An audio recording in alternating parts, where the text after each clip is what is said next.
Welcome to Kingfisher. She is nice and neatly tied up at Fanbridge Yacht Haven, and the mainsail has been off to be repaired and cleaned, and it has now been returned, and we are going to take the opportunity to refit it. There isn't very much wind, so it's an ideal day to put the sail back on. So the sail has been delivered, all neatly tied up, and the first job is to unroll it and get it ready to be fitted. The bottom rear corner of the sail, shown here, is the clew, C-L-E-W, and it is this that we attach to the outhaul, which is the rope that pulls the sail out along the boom. Just above the clew we can see the end of the leech line and a little cleat. The back of the sail up the edge is called the leech, and the leech line is useful in light winds in particular for tightening up the bit of the back of the sail and giving us more of a curve to catch the wind. These other metal rings, called cringles, are for the reefing line so that we can shorten sail should the wind increase while we are sailing. We're almost ready to fit the sail. The bottom of the sail is called the foot, and in Kingfisher's case it has a bolt rope, and the rope goes in with the sail bag into the groove in the boom. Some sails are what they call loose-footed, in which case the sail is not fitted into the boom but is just held at each end. So here we have wrapped the sail bag around the bolt rope and slid it into the end of the groove on the boom, and we're now ready to pull it along the boom and fit the sail properly. Here we have fitted the outhaul, which is the rope that pulls the sail along the boom, to the cringle, the clew of the sail. To ensure that the sail bag and the sail slide in the groove together, we have tied the sail bag using a rolling hitch to the outhaul rope so that as we pull the sail along the boom, the bag comes with it. Now, with the sail completely in the groove and the sail bag nicely in position, it's time to prepare the rest of the sail for hoisting. Here we fitted the tack of the sail, which is the bottom front of the sail. We've attached the cringle to the gooseneck. The gooseneck is given its name by the fact that it will twist in almost any direction, up and down and side to side. We can also see here the ram's horns, which are used for hooking the reefing cringles onto so that we can reduce sail should the wind become particularly strong.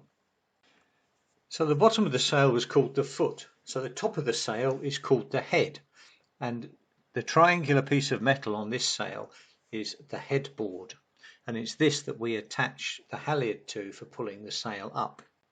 Here we also see the first of the sliders that are going to go in the groove in the mast. The groove in the mast, seen here, has a gap in it called a gate, so that we can slide each of the sliders in one after the other. And we have to be careful that we put them in the right way up, otherwise the sail will get tangled and jam. This particular job often takes two people, one to haul the sail up and the other to slide the sliders into the groove as the sail goes up the mast. Once the sail is up and everything seems to be all right, we prepare the reefing lines and the battens.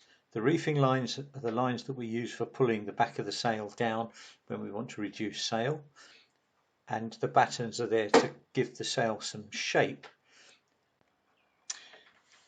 In the case of Kingfisher, the reefing lines go from the back of the boom up through the cringle and then back down and are tied around the boom. The sail and the sail bag have slots cut in them so that the rope, the reefing line, or sometimes called a reefing pennant, can go round the boom and be tied in a bowline. The idea is that when you reef the mainsail, you lower the sail and hook the front on with the cringle on the ram's horn, and then when you tighten up the reefing line or the reefing pennant at the back, it pulls the sail both down and back so it acts as the outhaul on the reefed sail. So with all three reefing lines fitted, it's now time to put the battens in. The battens are held in a pocket by our Velcro strap, and here you see us pushing the Velcro into position and then removing the tool, which is a piece of batten. The bit of rope left hanging out of the back of the batten pocket is there so that we can undo the batten and take it out at some point in the future. So with the sail on, the reefing lines fitted and the battens put in, we can drop the sail into the bag and tidy it up, ready for the next trip. But before we go, let's just look at a few things that could potentially cause us a few problems. The first one is fitting the cringle to the ram's horn the wrong way round. This can damage the sail and cause holes in the sail, which can be very expensive. And in this picture you can see where we have put reinforcing strips around the cringle and where the sail has been fitted incorrectly from time to time. Another common issue is with modern ropes, braid on braid ropes. They're quite often just melted at the ends and without a whipping. A whipping is a piece of whipping twine wound round them, and should the melting bit give way at any time, the outer sheath can shrink back from the edge and the rope loses some of its integrity. The simple trick of pulling the rope through a tight loop will stretch the outer covering, the sheathing, back over the top of the inner core and return the rope to its former glory.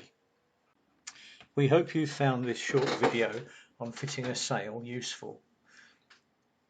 If you'd like to learn more or join one of our courses, just give us a ring on 01621 744 902 or have a look at our website premiersailing.co.uk or drop us an email, colin@premiersailing.co.uk.